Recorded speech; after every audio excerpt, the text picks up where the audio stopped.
I understand I have an expiration date. I'm hard to kill, but I can't live forever. While I'm here, I have a choice. I either get to let the pain that I've experienced matter in the form of love and joy to many, or I got the opportunity to suffer it.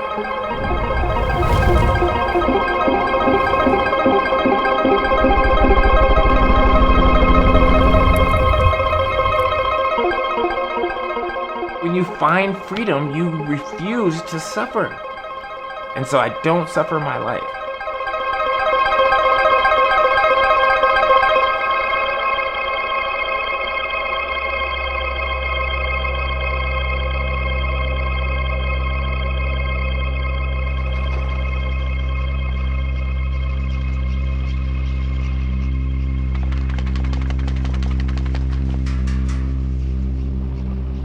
I'm going to tell you what happened on February 24th. February 24th, 1991 was the 8th night in a row that our evening was met with air raid sirens.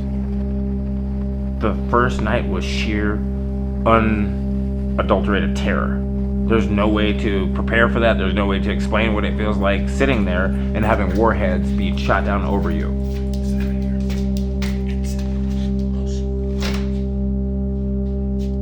On the 9th day, February 25th, 1991, specifically, it was almost 9 o'clock.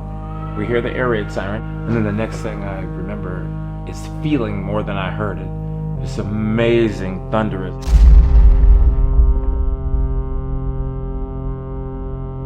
And as I looked around, the wall of corrugated steel that was beside me was gone. The ceiling was gone. Instantly, the stars. I was a straight sea outside. I was kind of on my elbows on my cot like this. I was blown to my knees.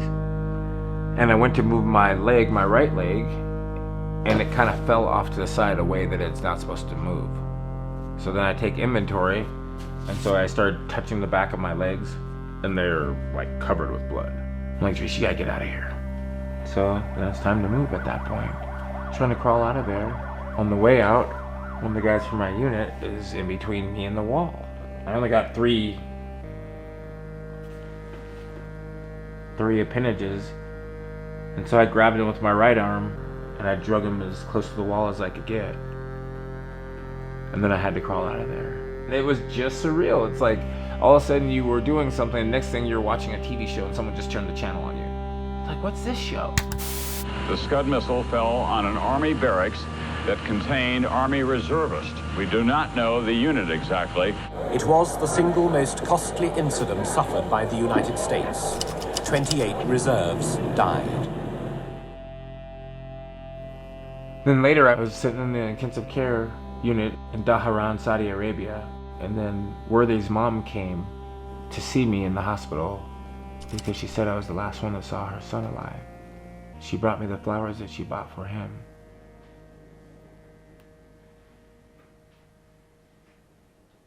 And how are you feeling once you're in the hospital? I was not very excited. Not very excited about being blindsided by a bomb. I was not very excited about not seemingly participating in the war the way I'd envisioned. And I was certainly not excited by the ceasefire the next day.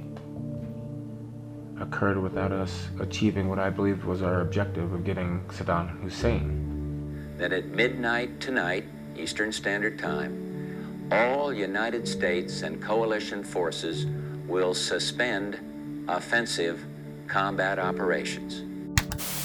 And so when I'm laying in the hospital and I see the Rodney King beating, the place that I call home, this is still going on. I was sitting in the bed in the dark, just crying, thinking, Drees, you took the bait and you signed up for this? Are you a sucker? These are the things that I actually live. The sacrifice, when people say thanks for your service or thanks for your sacrifice, you don't even know. You couldn't possibly know. No one could know. Only I know.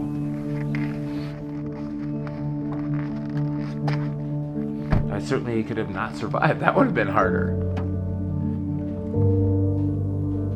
I think sometimes surviving is actually harder. Sometimes.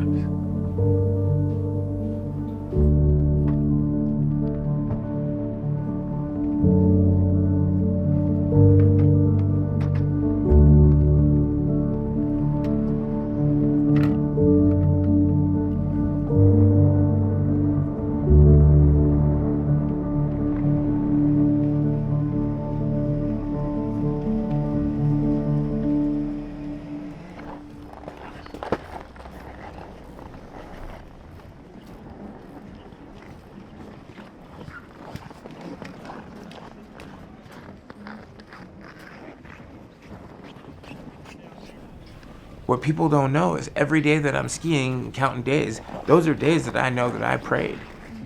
Because every day I get on the chairlift, I thank God that I get to do this. I thank God that I get to see this. I thank God for giving me this as my opportunity every day. You can let your mind get to just the next turn, or just this turn for right now, and knowing that the next turn's coming.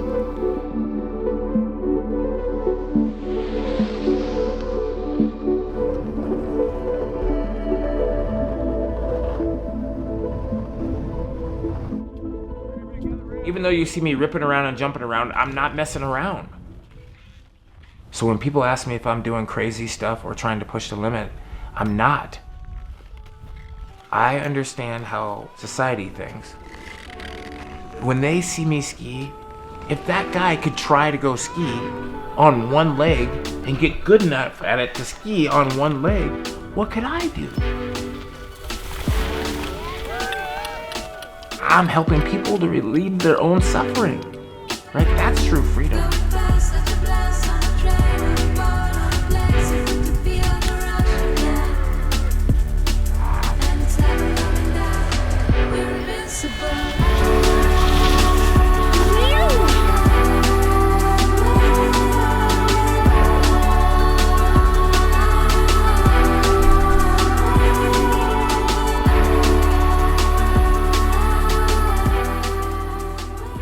I don't know what impossible is. I'm not seeking it, I just want to know what's possible for me. How old are you? I'll be 55 in November. And what the hell are you trying to do next year? Trying? What do you mean trying? There's no try in me. There's no try in me. What are you gonna do next winter? I'm doing a backflip to show everybody to redefine disability.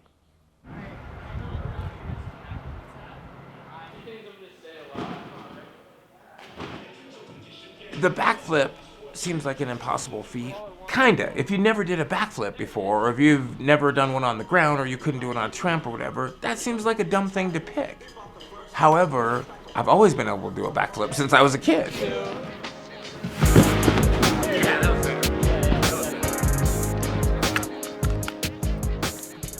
And so why not merge the two with my skiing?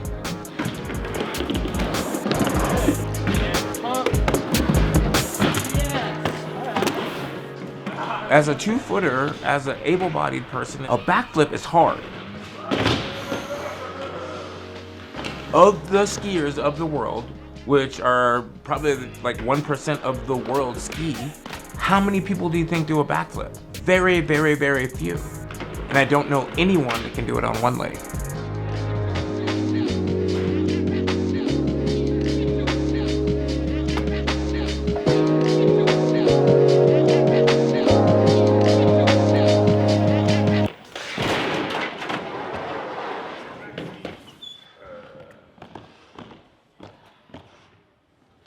There was no music, so everybody heard that shit. We'll try and get this fixed. Alright, let's mess with it.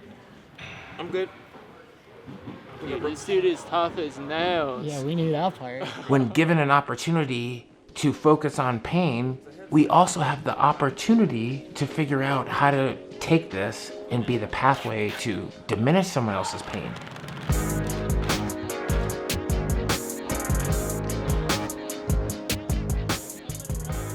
To shift what's going on in our own little sphere into how do we be of service? If I can do that, that thing that hurt me didn't hurt me. It just positioned me to better help people. And so that's how I feel about my entire life.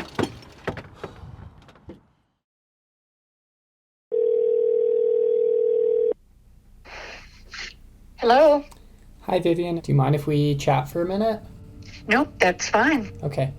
My name is Vivian Drees, and I am presently living in Grand Forks, North Dakota. I met my husband to be there. He was there for Army Reserve summer camp, and that's the end of that story. I tried to get rid of him, didn't work, and we were married for 44 years here in North Dakota. I was raised an only child, and I hated it. So I always wanted a big family, and I had a little boy already when we got married, and John adopted him. And he would be content with one, but I said, no, I will not raise an only child. So he said, well, 2 would be okay. And I said, no. He said, well, 3'd be all right. And I said, no, then you have a middle child. And we agreed on 4 and ended up with 7, so... Well, we often had 9 or 10 kids because besides our own, we had foster kids. How did you first meet Tony? It was on a Friday. Everything happens on a Friday. And the county social services had called and said they had a young man who needed a foster home. And he did have a really harsh relationship with his stepdad, who was very abusive. I'd get the call, but then I'd go talk to John, and then we'd talk with our other children. It had to be a family decision. And when my second son, Troy, said, well, where is he right now? I said, well, he's down at juvenile. And he said, well, we can't leave him there. We have to go get him. I remember distinctively being 12 years old, standing in the back of the courtroom, and listening to my mom stand up and tell all these strangers, primarily the judge, that she didn't want me, that she never wanted me, and that I was ruining her life and her marriage. I just remember all the pain I had been in at that point. And more than anything, I just wanted the pain to stop. I remember specifically looking out the fire escape and looking down. We were on the 3rd floor of the Grand Forks County building. And at age 12, I knew that 3 floors wasn't enough for me to end the pain. It was just at that very second, Vivian spun me around. We're nose to nose, and she says to me these words. She says, Tony, I know what they said, and I know what they've done to you. For that, I'm so sorry. She goes, but I gotta tell you something. Life's not fair. And for a split second, I remember thinking, that's what you gotta tell me? In this moment, you're gonna tell me life's not fair?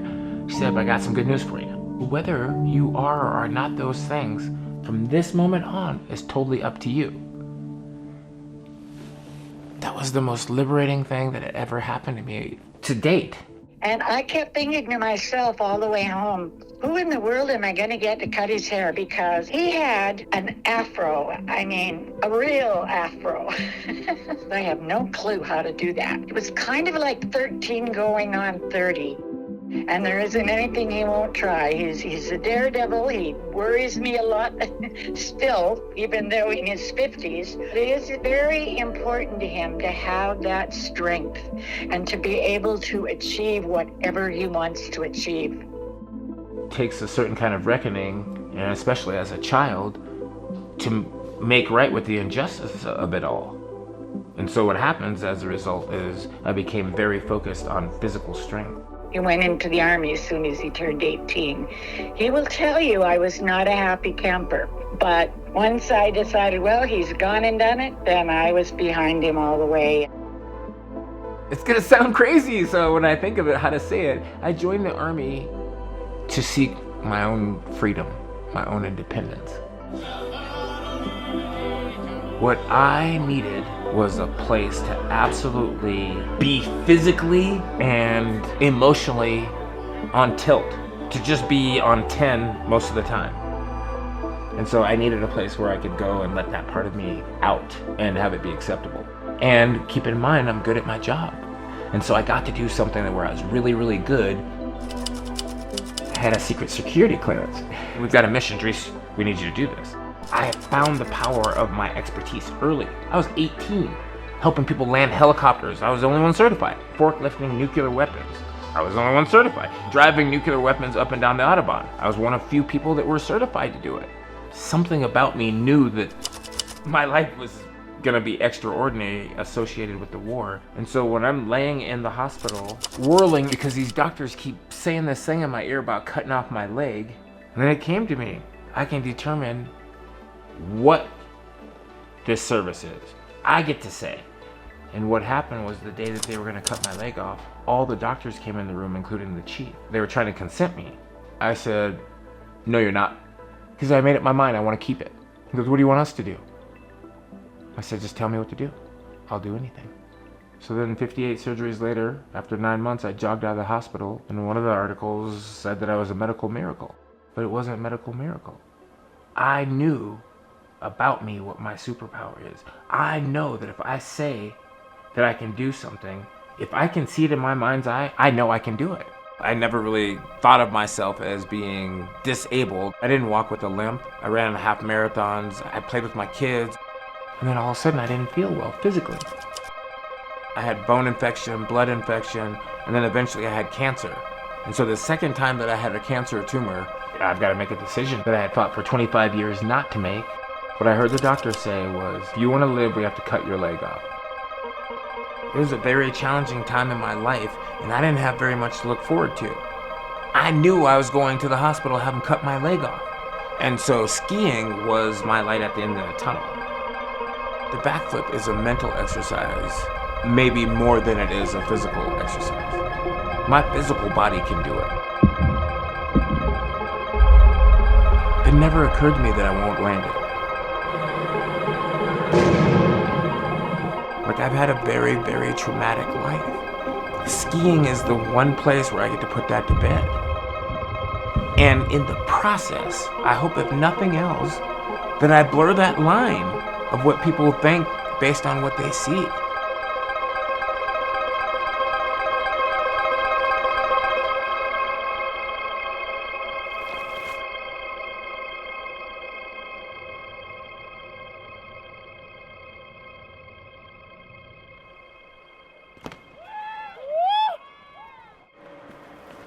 How's that?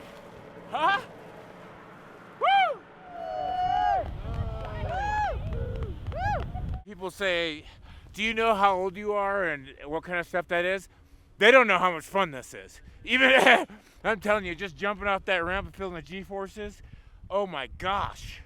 People say, well, you didn't do it. Yeah, I'm not dead, so I'm not done yet, right? So if that's as far as I can get this season, on day 95 doing a backflip on an airbag, if that's as far as you get, that's what you get this year. I don't know if I feel like I'm unwinding the past. I hope I'm uncorking a future for the others that follow in my footstep. I hope I see you out there slaying it. And if you see me say what up, I'll say what up back to you. That's it.